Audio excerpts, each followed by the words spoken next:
Bonjour à tous et bienvenue dans le film du dimanche, l'émission qui vous présente un nouveau film chaque semaine. Et aujourd'hui on va parler du film le plus ancien de ma chaîne avec 12 hommes en colère. T'offre que la vérité, rien de plus. I'll be back.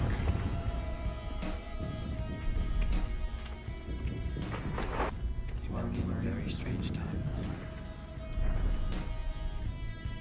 Les films en huis clos est un genre assez difficile à maîtriser au cinéma. D'autant plus quand il s'agit d'une affaire judiciaire, comme dans 12 hommes en colère, où on peut vite se faire emporter par tous les détails d'une affaire judiciaire. Mais quand le huis clos est réussi, cela donne très souvent un film génial. Et c'est le cas de 12 hommes en colère qui est l'exemple parfait de la réussite d'un huis clos. Nous allons voir pourquoi. 12 hommes en colère est un drame judiciaire sorti en 1957 et réalisé par Sidney Lumet. Sidney Lumet, qui est un réalisateur important du XXe siècle avec plus de 50 films à son actif. Et certains de ses films sont assez cultes avec par exemple Network ou encore Serpico. Il a aussi écrit un livre, Making Movies, qui récapitule son parcours et qui donne des précieux conseils à tous les réalisateurs en herbe. Le casting est composé d'une superstar, Henry Fonda, qui a été classé 6e au classement des meilleurs acteurs de tous les temps par l'American Film Institute. Parmi ses films notables, on retient surtout Les raisins de la colère, Il était une fois dans l'Ouest ou encore La maison du lac, pour lequel il a obtenu un Oscar. Il est aussi connu pour ses idées politiques avec un engagement à gauche à une époque où cela n'était pas très toléré aux États-Unis. Le casting est aussi composé de nombreux seconds couteaux du cinéma américain. Alors pour ceux qui ne savent pas ce que c'est un second couteau, de base ce mot était utilisé pour désigner quelqu'un qui n'avait pas beaucoup d'importance dans une organisation mafieuse, quelqu'un qui était là juste pour exécuter les ordres. Et avec le temps, ce mot s'est transformé et est maintenant là pour désigner les personnes qui ont des rôles secondaires dans les films. Parmi les seconds couteaux de ce film, on retrouve notamment Lee Jacob, que l'on a pu voir dans L'Exorciste par exemple. On retrouve aussi Martin Balsam, qui a joué dans Psychose ou encore Le Crime de l'Orient Express. Il a aussi gagné l'Oscar du meilleur second rôle pour son interprétation dans Des clowns par milliers. On peut du coup constater qu'on est sur des seconds couteaux certes, mais des seconds couteaux de qualité. Au niveau de son succès critique, le film a été nommé à 3 Oscars différents, meilleur film, meilleur réal et meilleur scénario adapté. Il est aussi devenu culte avec le temps puisqu'il se trouve dans le top 100 des films de l'American Film Institute, et les notes qu'il obtient sur les différentes plateformes de notation confirment cela, avec notamment un 8,7 sur Sens Critique, qu'il place premier du site, et un 8,9 sur IMDb, qu'il place 5e du site. Le synopsis du film est assez simple. Il s'agit de 12 jurés qui doivent juger une affaire de parricide. Tous pensent le suspect coupable, sauf un qui va essayer de les convaincre que l'enquête n'est pas très claire. Après cette petite présentation du film, nous allons passer à l'analyse de la réalisation. Alors bien évidemment, au niveau de la réalisation, le film va jouer de son statut de huis clos, avec un sentiment de tension permanent qui va être renforcé par l'enfermement et par l'orage qui se déroule tout le long du film.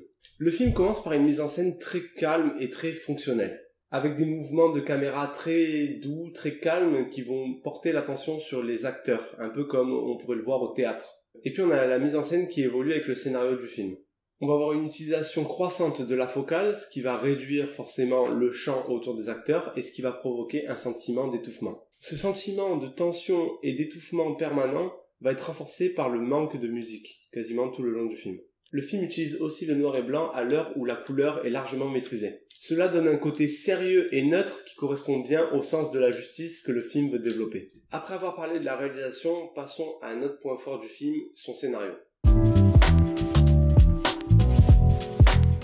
Le scénario de 12 hommes en colère est un scénario millimétré. Aucune action n'est laissée au hasard et tous les détails comptent. Toutes les actions sont imbriquées entre elles et aucun détail n'est laissé au hasard.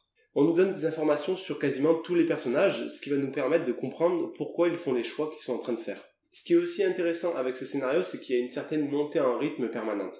On commence, comme je l'ai dit tout à l'heure, avec des scènes très calmes, et au fur et à mesure que cela évolue, on se retrouve avec un rythme de plus en plus rapide. Ce qui est aussi amusant dans ce film, c'est que malgré le fait qu'on ne connaisse même pas le nom des personnages, on parvient à s'identifier à eux parce qu'ils sont très bien développés. On peut cependant reprocher au film d'être un poil trop court. Alors c'est une bonne chose d'un côté, parce que le film va forcément être très rythmé, comme je l'ai dit, mais on reste un peu sur notre faim. Le film aurait mérité d'être un poil plus long et d'être un peu plus développé.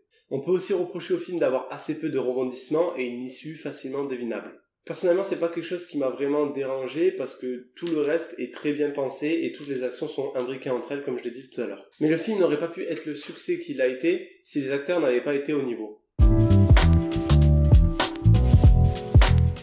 Au niveau du jeu d'acteur, on a Henry Fonda qui est tout simplement excellent et convaincant dans le film, avec un personnage très posé et charismatique qui va essayer de convaincre tous les autres.